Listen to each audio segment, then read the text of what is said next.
కేంద్ర ప్రభుత్వం ప్రవేశపెట్టిన వక్ఫ్ సవరణ బిల్లుకు నిరసనగా విజయవాడలో ముస్లిం సోదరులు పెద్ద ఎత్తున నిరసన ర్యాలీ చేపట్టారు. రాజ్యాంగ విరుద్ధమైన ఈ బిల్లుకు ఆమోదం పలికినందుకు నిరసనగా విజయవాడ ఆటోనగర్ నుండి మచిలీపట్నం వరకు పాదయాత్ర చేపట్టారు. కేంద్ర ప్రభుత్వం బిల్లు రద్దు చేయకపోతే ముస్లింస్ ఐకమత్యంతో ఒకటిగా మరిన్ని ధర్నాలకు సిద్ధమవుతామని కేంద్రాన్ని హెచ్చరించారు. ఈ కార్యక్రమానికి మద్దతుగా ఈ రోజు సాయంత్రం ఉయ్యూరులో భారీ బహిరంగ సభ ఏర్పాటు చేస్తున్నట్లు తెలిపారు. ఈ నిరసన కార్యక్రమానికి స్థానిక వైసీపీ నాయకులు మద్దతు పలికారు. ఏదైతే కేంద్ర ప్రభుత్వం తీసుకొచ్చిందో వక్ఫ్ సవరణ బిల్లుని అది ముస్లింలకి పూర్తిగా వ్యతిరేకంగా ఉంది. అయినా కూడా బలవంతంగా దాన్ని అమలు చేయడం ఇది రాజ్యాంగ విరుద్ధం అని చెప్పి ముస్లింలు కానీ ఎస్సీ ఎస్టీలు కానీ సిక్కులు కానీ ఎంత గొలెట్టినా కూడా వాళ్ళ మొర కూడా వినకుండా ఒక నియంత పరిపాలన చేస్తున్నటువంటి కేంద్ర ప్రభుత్వానికి ఈ యొక్క సందేశం పంపిస్తున్నాం. ముస్లిం సమాజం అంతా కూడా దీన్ని వ్యతిరేకిస్తుంది. ఒక ఏకంగా ముస్లిం సమాజం ఒకటే, బీసీ కులాలన్నీ కూడా దీనికి వ్యతిరేకిస్తూ ఏదైతే రాజ్యాంగంలో మనకి పొందుపరిచి ఉన్న ఏదైతే మనకు ఉన్నాయో అవి కూడా అమలు చేయకుండా ఈ విధంగా దౌర్జన్యంగా ఈ యొక్క నల్ల చట్టాలను అమలు చేయడం చాలా అన్యాయమని, అందుకే మా ముస్లిం సోదరులని ఎస్సీ సోదరులందరినీ కలుపుకుంటూ వీళ్ళందరినీ చైతన్యవంతం చేసుకుంటూ మనం విజయవాడ నుంచి మచిలీపట్నం వరకు పాదయాత్ర పెట్టడం జరిగింది. ఈ పాదయాత్ర ఈరోజు సాయంత్రం ఉయ్యూరులో బహిరంగ సభ ఉంది. ఆ బహిరంగ సభ ముగించుకొని అక్కడి నుంచి బస చేసి తెల్లారి పొద్దున్నే బయలుదేరి మచిలీపట్నం చేరుకుంటుంది. రేపు 3:30 గంటలకి గొప్ప ఊరేగింపు మచిలీపట్నంలో గొప్ప ఊరేగింపుని ఏర్పాటు చేసుకొని అక్కడి నుంచి కలెక్టర్ గారికి వెళ్ళి మా రాజ్యాంగ విరుద్ధంగా ఉన్నాయి దాన్ని కాపాడమని మన కలెక్టర్ గారికి కోరటం జరుగుతుంది. ప్రభుత్వం బలవంతంగా వక్ఫ్ చట్టాన్ని ఏ రకంగా అందరికీ ఇష్టం లేకపోయినా ఎలాగైతే బుల్డోజ్ చేశారో మనం అందరం గమనిస్తూ ఉన్నాం.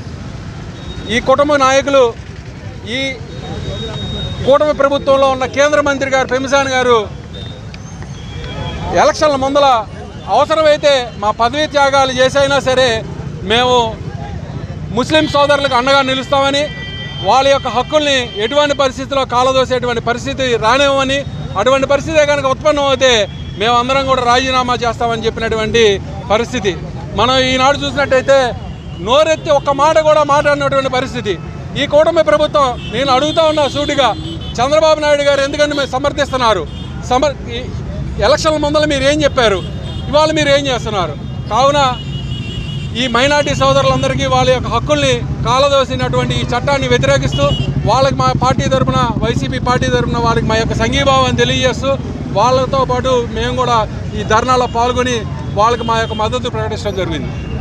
ఆంధ్ర రాష్ట్ర బీసీ సంఘం ఆధ్వర్యంలో, అలాగే మాల మహానాడు మైనార్టీలు క్రిస్టియన్ సంఘాల ఆధ్వర్యంలో వక్ఫ్ బోర్డుకి వ్యతిరేకంగా దేశంలోనే నల్ల చట్టాలను తీసుకొచ్చినటువంటి నరేంద్ర మోడీ గారికి వ్యతిరేకంగా ఏదైతే 80 సంవత్సరాలు పైబడి 800 సంవత్సరాలు పైబడి పాలించిన నవాబులు పాలించిన ప్రాంతంలో కూడా ఎస్సీలు బీసీలు మైనార్టీలు క్రిస్టియన్స్ అందరూ కలిసిమెలిసి ఉంటున్న ఈ దేశంలో కావాలని ఈ వక్ఫ్ చట్టాన్ని తీసుకొచ్చి ఆస్తులు ఏదైతే ఒక్క ఆస్తులు ఎక్కువగా ఉన్నాయో వాటినన్నింటినీ ఒక అదానీ మాత్రమే అప్పచెప్పడానికి నరేంద్ర మోడీ పూనుకున్నాడు.